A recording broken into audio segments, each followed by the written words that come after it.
All right, test 1, 2, test 1, 2. me.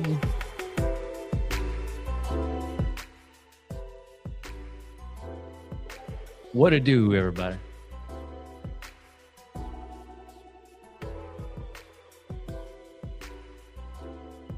All right.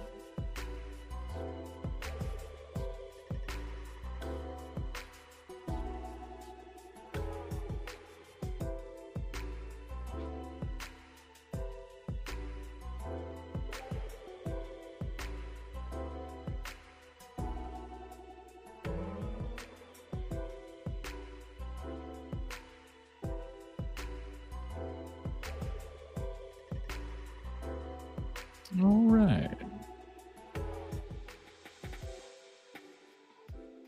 Let's get it going then. Let me turn all this crap off over here. Blah, blah, blah, blah, blah, blah, blah. How's it going, everybody? Good Friday evening to you. Oh, thought I'd come on and give a little update here for those who may be interested, and hopefully you're interested. First and foremost, make sure everything's here.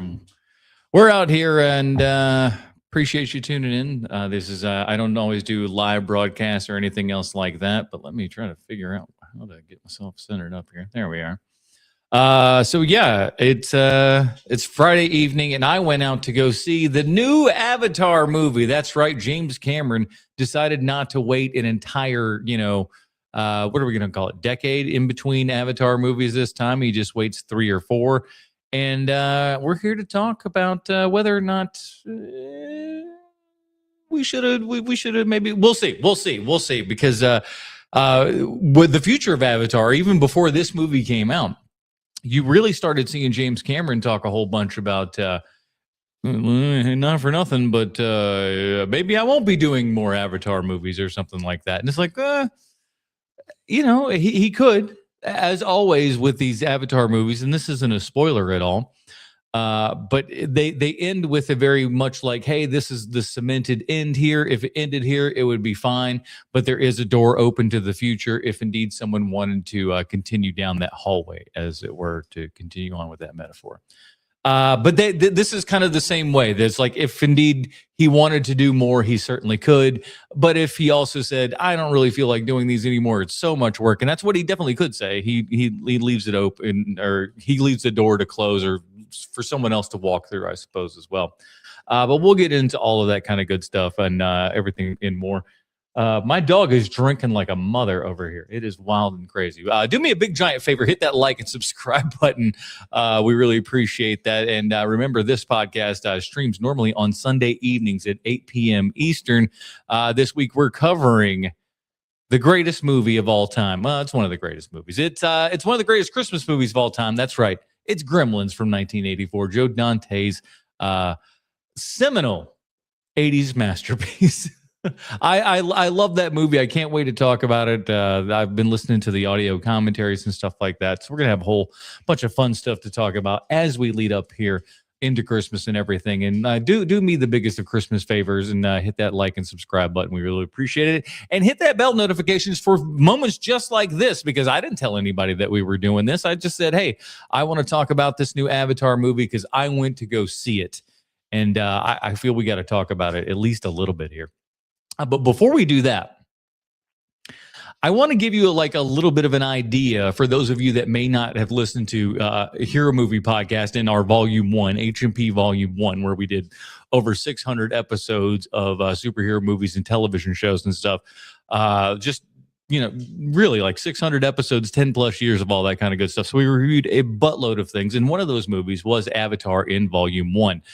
So I have actually got up my audio, what I ripped off a segment from Joe Bob Briggs. I don't really tell anybody about this. You guys are going to be the first ones to hear it. But when I revamped part of this in the later days of HMP, I stole it from Joe Bob Briggs. He's basically, when he would be breaking down the drive-in totals and stuff like that, I more or less kind of aped a version of that, but breaking down the entire movie as we saw it here and everything. So I'm going to do that because they, in a lot of ways, they kind of align. But they also will catch you up to all of the Avatar lore. If you have never seen an Avatar film, you'll kind of get an idea based upon what we talk about in this Avatar 2. What did I call this segment? It's already kind of gone out of the mind and stuff like that. It was like, well, if you're ready for this kind of thing. So let me I'll hip you to my my Avatar 1, or excuse me, Avatar 2 rather. Pardon me. Let me get the right one here. Avatar 2 preview. Well, if that wasn't enough, let me sell everybody on this over decade in the making sequel, because this sucker's got everything. We open up with an hour-long last time on Avatar, and that's only kind of a joke. We got Jake Sully now with 5,000% more acting. Neytiri is back, and she doesn't have to carry the whole movie this time. Characters you thought were dead, not in a James Camron movie, baby. Bing, bang, boom. Sigourney Weaver and Stephen Lang aren't dead, and they've both decided to act this time around, which was nice. But if you thought James Cameron turned a new leaf and is only directing good acting, how wrong you were. Edie Falco comes in the most embarrassing role of her career. Sheesh. That's saying something if you're familiar with her filmography. My God. But never you mind that. We got soaring through the eye on sky dragon birds. We got swimming through the ocean on dragonfish. We got catfish whales with tribal tattoos. Okay, sure. Crazy sea lives, kids being kids, mech suits, spider robots, which oddly the kid named Spider never pilots. Oh, yeah. There's a white kid named Spider who has dreadlocks and is the progeny of Stephen Lang's character from the first movie, who is now in the body of an avatar from a convicted felon, or some such nonsense that James Cameron came up. You expect it at this point, though. Kate Winslet still looking kind of hot as a fish lady. I think I might have a problem. We've got Earth, Fire, Wind, Water. That's right. This counts as a Captain Planet episode and community service. You've spent nearly 3.5 hours with this movie and walk away with, well, we'll see. This movie has everything, or does it? That was my kind of little intro to Avatar 2, The Way of Water. Is that what it was called? And so that was kind of my that was my opinion in all of that. And part of that also was to give you an idea of kind of what, essentially the first two Avatar movies were about. This third movie, guess what? It's very much the exact same thing. So that can be a good thing and a bad thing. It can be a good thing if you really enjoy the first two movies. If you really hated those first two movies, you're not going to get much different here. But I will say one thing that is wildly different is kind of who the lead of this film is. This is what I was not expecting here, and we'll get into it.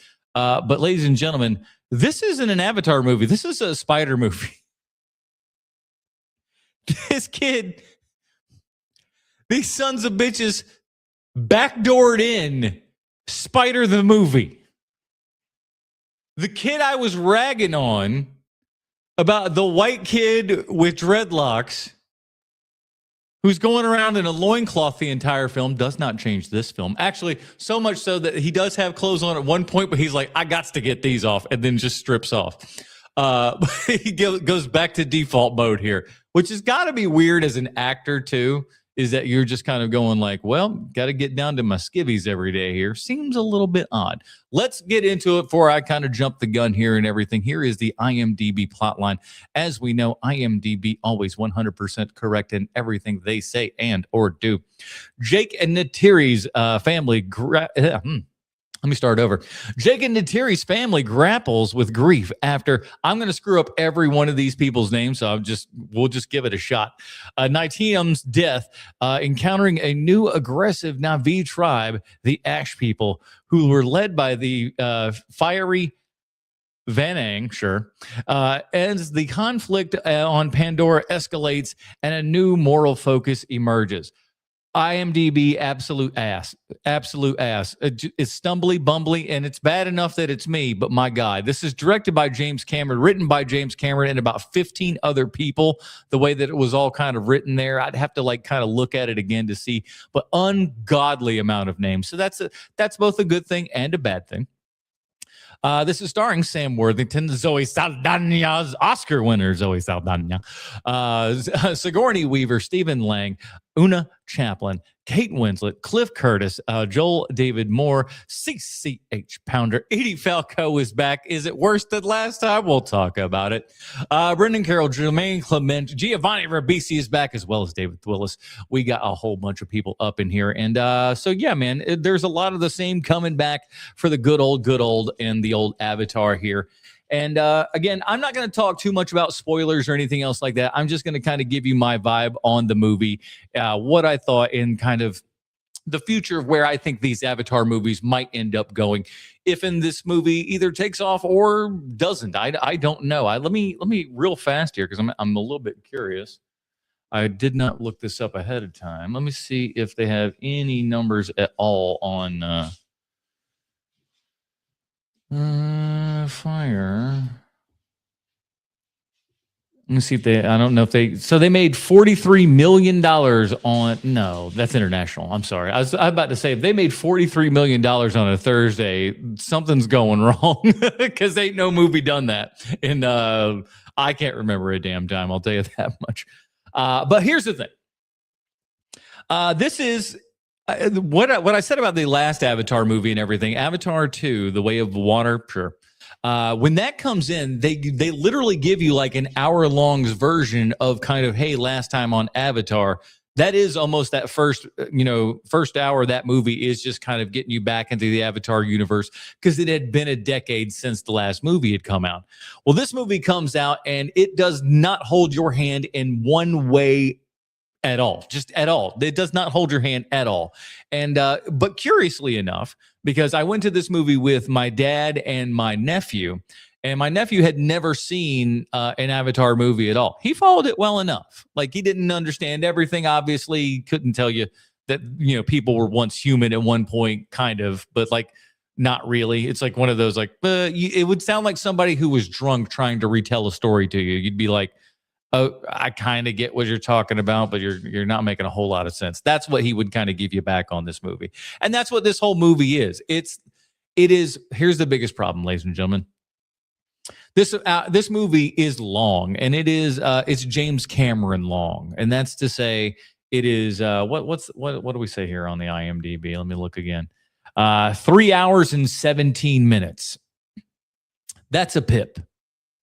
That's a pip, and I'm not going to lie to you. There's a ton of stuff that you could take out of here, and it would make everything flow better and move faster. And it is kind of one of those things that, like, it's very cool that James Cameron does what he does. And I'm going to get into the good stuff. Don't get me wrong. But James Cameron does not know how to edit anymore, or he has no one around him to. What are we doing, pal? But he doesn't have anybody around him to tell him kind of no or anything anymore. I don't think. I think they were just like, yeah, Jim, whatever you want to do, Jim, sure. But, please tell us what to do.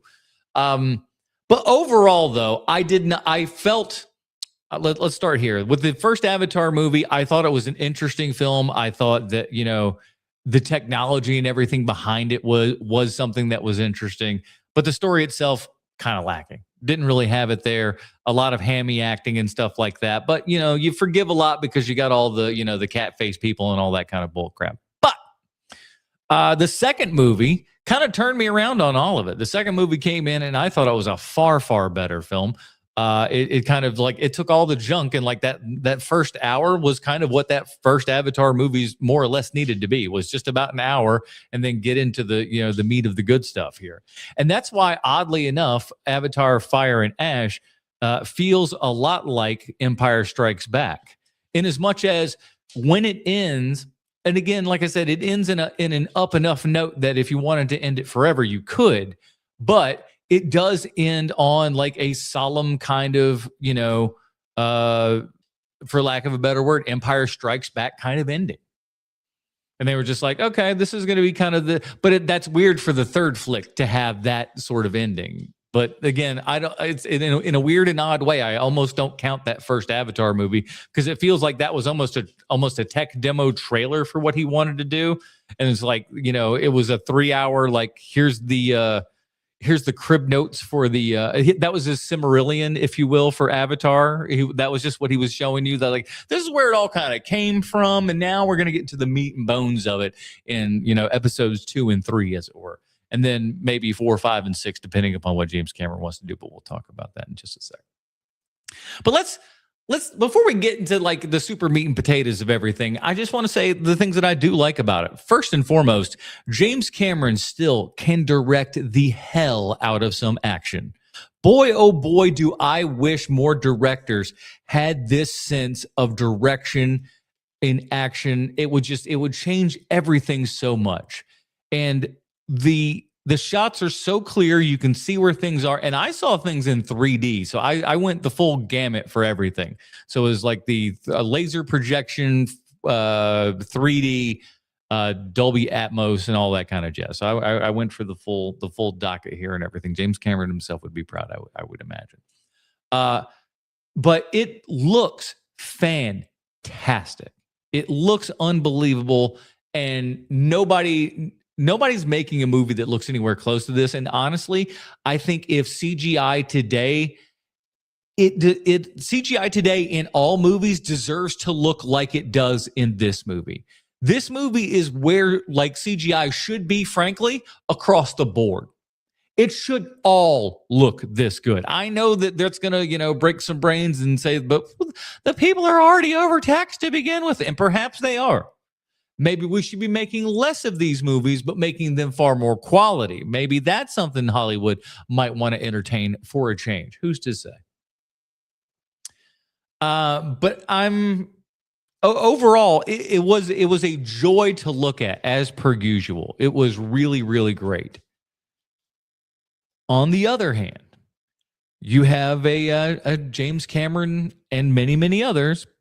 But the first name that is credited on the list, ergo the one who is responsible for most of the story, is James Camron. I think he even gets a story by James Camron credit. So he even gets his own separate credit, and then he's first within the screenplay and stuff too. So again, he's the one kind of mostly responsible for everything. And there's moments where it feels very I wondered what I would actually name this poster that you see here in the corner, the Spider movie, because before we really started getting around the spider, like purposely centering around the spider character and everything, I was going to call this Avatar, Fire and Ash, or Bro the movie. If you want to have the most intense drinking game in your entire life, watch this Fire and Ash movie, and every time someone says bro, take a shot. You will be dead before the second act is out. It is astounding. I think that is what Jim Cameron just goes like, yeah, bro. Just call him bro. Like Ali G doesn't say bro nearly as much as multiple characters in this film. Just bro here, bro. You will never not hear it. It's like being in a middle school. It's unbelievable. Just kids saying bro everywhere. Now, granted, they're kids in the thing, and that's fine and whatever. But I we're a gajillion light years away here on Avatar planet. The least you can do is come up with another word other than bro. Just saying. But there's a lot of family. And again, now granted, when they were first saying bro, it was the two brothers at the beginning and everything. And they were just like, they were really going brother. I think the audience must have been so dumb in pre-screenings and stuff that they were like, we got to nail home that these guys are brothers. I know that's the problem. All the Na'vi look the same, right? So you don't know who's related or nothing like that, because you're just like, is this person related to this person? He's blue. And you don't want to feel like you're racist because he's like, well, he's a slightly different blue than that one. Maybe that's not, I don't know for nothing. But all the kids are the same. Everybody looks the same, and they all look like miniature Jake Sullys. They're all the same thing.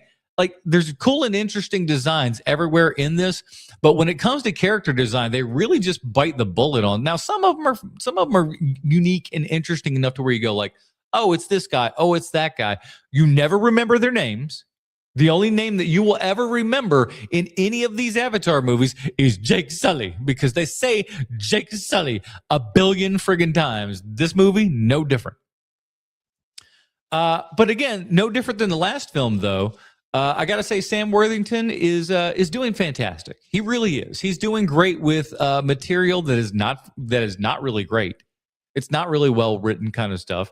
That is James Cameron's biggest problem, is that he can direct the hell out of a movie. He can get some pretty good, interesting performances out of actors and whatnot. Actors that many of us would have considered, quite wooden actors and stuff like that, but gotten great performances out of them. But, sometimes it doesn't all work. But the sense of flight and everything when we're going through the air on all of our Skybirds and stuff like that, still very much fun. But again, it gets to the point where you just kind of go, let's get going, let's get rolling. All the performances are fine. Stephen Lang is back. It is just kind of a continuation of what we got before here and everything, and the revelations that we learned previously about how this Spider Kid turns out is the progeny of Stephen Lang. We talked about that, right? So in this movie, he's kind of following him and whatnot. There's a weird kind of MacGuffin that they start at the beginning where it's all about this, Spider's oxygen mask that you see him wearing all throughout the first film. So he's wearing this mask and whatnot, and like the battery starts going low, or he starts getting like low amounts of oxygen or whatever. And they're like, oh, we got to get another mask and stuff. They act like it's the first week with him in this mask. It's just like you've had this kid for years. And it seems a little bit weird. Seems a little bit weird that you would just kind of not have this. And like they start having the conversation of like, maybe he shouldn't be with us.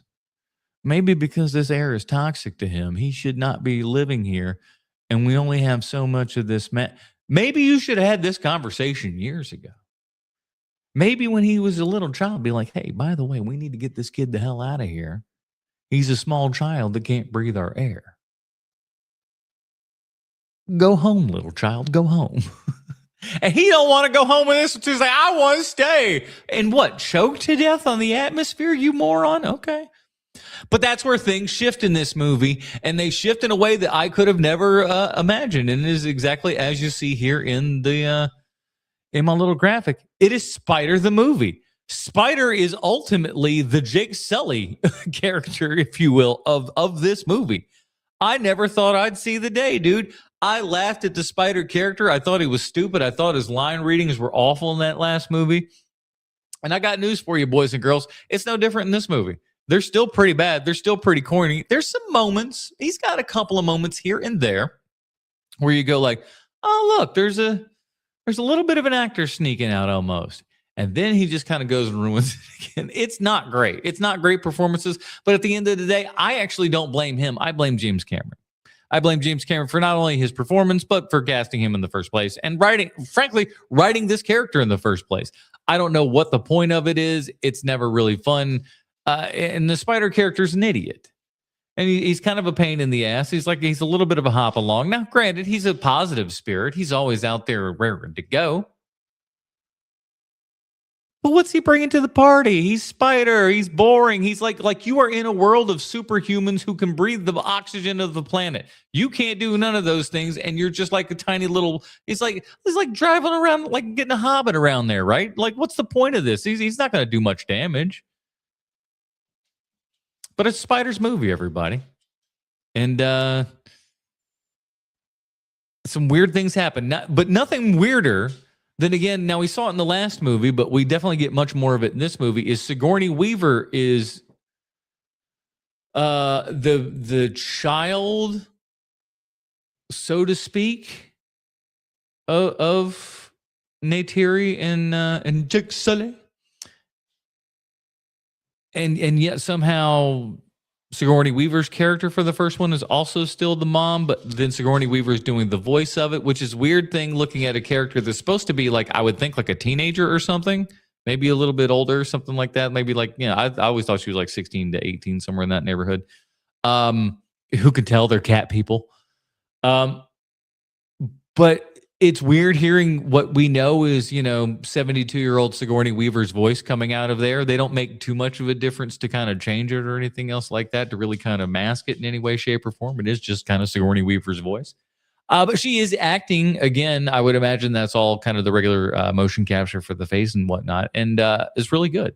It's weird at moments when you think about who's kind of doing the motion capture and the things that are happening in the scene. But, that's acting for you.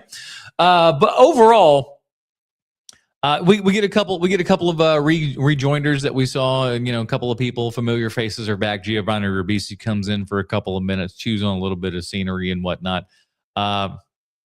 He's as serviceable as he was in the first film. I think he was in the second movie, if I'm not mistaken, but I only really remember him from the first film and him just kind of, he's not nearly in it as much as that. He is in it for a hot second, though.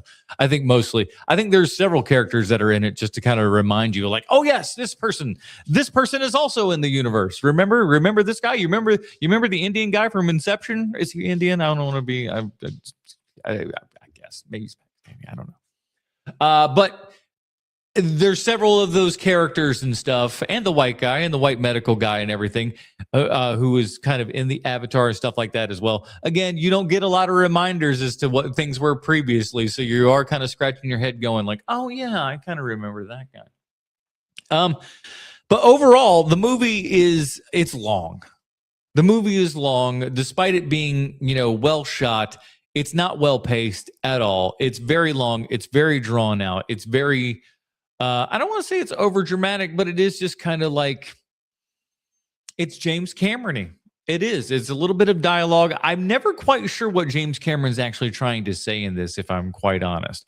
There seems to be moments where like I'm trying to suss out what he is saying, like as a writer, because part of you, like if you're thinking that he's like going from the Jake Sully thing, where Jake Sully's kind of like, listen, I know that, our God here and everything has told us that, he's going to provide and all this kind of good stuff. And, that we're going to hope real hard and well for that. But we also know that these guys are coming and we have guns. So I'm going to use these guns because that's what I need. So it seemed like there was a little bit of a push and pull there with, kind of a religious belief system and stuff like that. And it comes and it goes, and it's like it's there and it's not there. It's like it's all encompassing. And then you never really know. But then, Jake Sully never really comes back around full circle and just goes, oh, well, I'm happy to be. He never has his It's a Wonderful Life moment or anything else like that. But it's okay. It's okay. Oh, Edie Falco. Wanted to talk about Edie Falco being back. At least Edie Falco had a very small part in the last film, right? And most of that very embarrassing part was in a giant mech suit thing with a little coffee cup, and it was just absolutely deplorably awful. So bad. It was the thing that took me out of that movie. I'm getting shivers just thinking about it. This time Edie Falco is back. She's not in a big mech suit, and God, you wish she was. You wish she was in a mech suit all day long, boy. She is walking around just looking like any old 73-year-old that's walking around a movie set. She's supposed to play this this hard, war-hardened general and stuff like that. She looks like she just finished eating a muffin at craft service. It's not good, gang. It's not good. It's just like, I'm sure she's a lovely person, but she's not the right person for this role. I know they wanted to cast a woman, and maybe they were just like, I don't know, who's a tough lady? That Edie Falco was in Goodfellas. I guess that's the thought process. I don't know. But she's terrible. She's terrible again. But the worst for her is she's terrible, and she's in it a whole bunch. So there's also that. But overall, though, listen, it's like I said at the beginning. I think if you went into the first two Avatar movies and you had any enjoyment with those movies, you will probably have at least that much enjoyment of this film. If not, maybe a little bit more. Maybe you're an Avatar head. Maybe you really, really like those movies. If you do, you're probably really going to like this movie. But if indeed you are, a little sour on the Avatar films, this one's not going to change your mind. This one is going to be exactly the same as the others. You can go ahead and skip this bad boy and save yourself, honest to God, 3.5 hours in the cinema. That's an unbelievably long time to sit and, listen. But I mean, not that I didn't do it previously. I think I just last week I went to see Kill Bill: The Whole Bloody Affair. That was like 4 hours, but they at least gave us the common courtesy to give us a 15-minute intermission. You know what I'm saying? This could have thrown a 15-minute intermission in there, and perhaps we would have. And they cut to black several times, as a matter of fact. So they could have dropped in a 5-minute intermission in there sometime, and perhaps we would have come back for the second half, locked and loaded for bear to see what happens. But it feels like a video game, and video games look friggin' fantastic these days, guys. So this does look like a video game in a whole bunch of ways, better than the actual Avatar video game. But but it looks fantastic. But you do really wish, it's gonna spoil you. It's going to spoil you big time, because you're going to go and you're going to see actual full featured films and stuff now and go, ooh, this looks like ass. This looks like absolute crap, because James Cameron kind of spares no expense here. And I feel like he's a director who, when he looks back at it, goes, I want this to look perfect. And if it's not perfect, that's your ass. And I think he's that kind of guy. And I think it shows on screen, because, man, when you are looking at this stuff, it is fantastic looking. And I wish that he would take this this fantastic eye that he has, this great ability to do action, and bring that back to something that's kind of real and relevant. But when you hear his conversations about how, hey, if I was shooting Titanic today, I wouldn't shoot it like I shot it then. I'd shoot it, he pretty much says, like he does with Avatar and stuff now. I think the man is overshooting shooting people, outside of a thing that he can control and post and stuff.